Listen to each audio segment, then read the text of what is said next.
चलिए अब आंध्र का रुख कर लेते हैं। और आंध्र में देखिए 25 लोकसभा की सीटें हैं और वाईएसआरसीपी के पास 22 सीटें पिछली बार यहाँ आई थी 2019 में, और टीडीपी के पास 3 सीटें आई थी। तो ये पिछली बार का गणित है और ये गणित अब कितना बदलता है, यानी आज की डेट में अगर चुनाव हो जाए तो इस गणित में कितना उलटफेर, कितना बदलाव होगा, ये देखना दिलचस्प होगा। आपसे थोड़ी देर बाद आपको सीट भी बताएंगे, यानी आज अगर चुनाव हो तो कितनी सीटें मिलती हुई नजर आ रही, कितना वोट शेयर मिलता हुआ नजर आ रहा है, वो भी होगा। लेकिन देखिए, इससे पहले कि मैं वोट शेयर बताऊं, निजाम साहब बताइए क्या लग रहा है आपको, पहले आप अपनी राय दें। इसमें आंध्र प्रदेश में हाँ, मैं कहता हूं कि एक अनलिमिटेड मील मैं उनके लिए तैयार करवा दूं। अनलिमिटेड मील? हाँ, वो आंध्रा स्टाइल मील होती है। अच्छा। वो थाली होती है, मैं इनके लिए सजवा दूंगा। वहाँ पे आए, अच्छा सा खाना खाएं पिए और वापस चले जाएं। वहाँ पे तो उनका कोई अस्तित्व ही नहीं है। अच्छा, सेलिब्रेशन फिर किसका?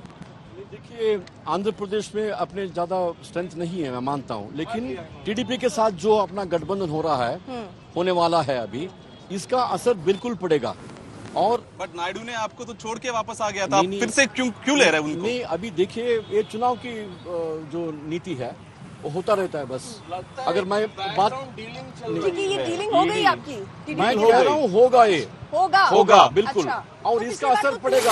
पिछली बार तो 3 ही सीटें थी, फिर भी आपके लिए कितना लाभ है? कम से कम भाजपा को डायरेक्टली 1-2 सीट का लाभ होगा। 1-2 सीट खुश हैं आप? और नहीं, टीडीपी के साथ मुझे एक लाइन याद आती, जीतन राम मांझी कहते हैं एक रोटी से पेट नहीं भरता, आपका भर गया? नहीं, अभी देखिए, हम आपने बोल रहे हैं गढ़ के जो द्वार खोलना है, तो इसलिए जा रहे हैं हम अभी। पिछले बार 1 मिला था हमारे लिए, मेरे ख्याल से 1 ही सीट था। चलिए अब जल्दी से चलिए आंकड़ों पर आ जाते हैं, क्या कहते हैं? 7+4। 7+4। चलिए देखते हैं अभी आप कितने सही हैं, ये देख लेते हैं। पहले वोट शेयर की बात कर लेते हैं, यानी आज की डेट में अगर चुनाव हो तो वोट शेयर कितना मिलता हुआ नजर आ रहा है? वाईएसआरसीपी को 41.1%, टीडीपी को 45% वोट शेयर और अन्य के खाते में 9.1%। नागार्जुन, इनफैक्ट जैसे नेशनल पॉलिटिकल लीडर से पार्टी रिप्रेजेंट करते हैं, इनका देखिए अस्तित्व नहीं है आंध्र प्रदेश में। इन्होंने भरोसा तो आप देखिए, कॉन्फिडेंस देखिए। कांग्रेस ने जगन की बहन को लाई, कांग्रेस के पार्टी के अंदर उनको अध्यक्ष बनाए, आंध्र प्रदेश प्रदेश अध्यक्ष शर्मिला बनाई, तो उनका असर भी नहीं दिख रहा है इस पोल में।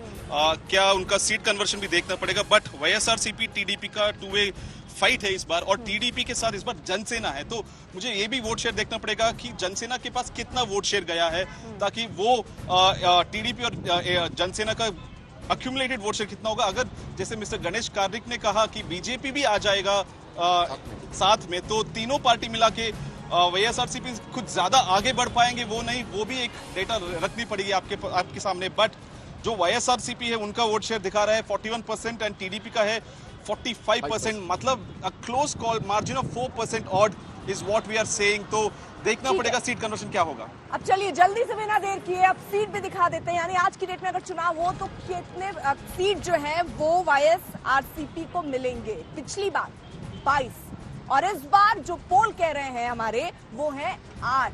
25 में 8, वो 22 में 8। 22 में 8।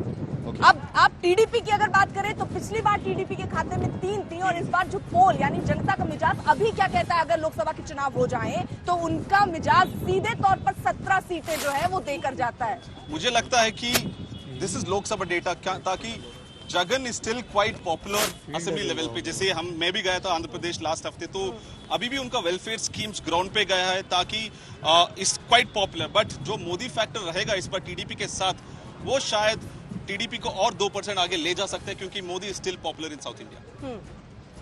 मैं तो 7 दे रहा था टीडीपी को, आप 17 दे रहे हैं। और आपके जो आकलन के हिसाब से उनको 45% वोट मिल रहा है अभी। अगर 45% पक्का मिल रहा है, ये जो आप कह रहे हैं ना 17+ जो अपना बीजेपी का 2-4 जो सीट है, वो बिल्कुल हो जाएगा, सही हो जाएगा। देखिए, मैं तो इतनी बात कहूंगा, शर्मिला जी को अध्यक्ष बनाने के बाद वो जहां जहां गई हैं, जन समुद्र बन रहा है, लोग उनसे जुड़ रहे हैं। क्योंकि ना देखिए, आजादी से लेकर जब तक स्टेट का विभाजन नहीं हुआ था, तब तक एक कांग्रेस पार्टी का एक गढ़ था आंध्र प्रदेश। वो आज भी लोगों में वही दिल में वो भाव हैं, वो इमोशंस लगे हैं। पिछले 2 बार वो विभाजन होने की वजह से थोड़ा गुस्सा था लोगों में, लेकिन जो तेलंगाना में इस बार हुआ है, रेवंत रेड्डी जो उतनी बड़ी बहुमत लेकर यहाँ पे जीते हैं, वही एक ट्रेंड लग रहा है आंध्र प्रदेश में। मैं कहूंगा आपके रिजल्ट्स थोड़ा उल्टे हो जाएंगे वहां आप पे। ये कह रहे हैं वो ट्रेंड देखने को मिल रहा है। ट्रेंड तो ये देखने को मिल रहा है, चलिए आप राज्य में फिर भी सरकार फॉर्म कर ले रहे हैं, लेकिन जब बात लोकसभा की आती है तो मोदी ही एक फैक्टर है। हर जगह आप उसका देखिए, आप कर्नाटका में आप यहाँ इतनी 136 सीटें लेकर आते हैं, बावजूद इसके आप लोकसभा में वो गेन नहीं पा रहे हैं। आपने ठीक है राज्य में पा लिया, लेकिन लोकसभा में आप उसको बदल नहीं पाए। आप थोड़ा, अगर वही बात अगर नॉर्थ इंडिया के लिए थोड़ा बहुत कह देते तो मैं मान लेता, लेकिन साउथ इंडिया में कर्नाटक के अंदर उन्होंने करीब 60-70 रैलीज की, सारे हार गए। जहां जहां गए थे वहां हार गए। वही तेलंगाना में जहां जहां गए वहां पे हार गए। अच्छा, राम मंदिर का असर है कि नहीं यहाँ पर सर? बिल्कुल है, ये तो सारा इंडिया में है। हाँ। दूसरी चीज, अभी जो इन्होंने जो कांग्रेस में लिया है वाईएसआर पार्टी से, इस हिसाब से अगर थोड़ा बहुत वोट कांग्रेस में जाएगा तो नुकसान किसको होगा, ये तो समझना चाहिए ना। वाईएसआर का जो जगन का जो वोट है वो पूरा निकल नहीं जाएगा, थोड़ा बहुत जगन का वोट इस तरफ जा रहा है। ठीक है, तो फायदा किसके लिए? टीडीपी और एनडीए अलायंस के लिए। जस्ट आई एम टेलिंग, इस चुनाव में बिल्कुल जगन नंबर 2 या नंबर 3 में रहेगा। ठीक है।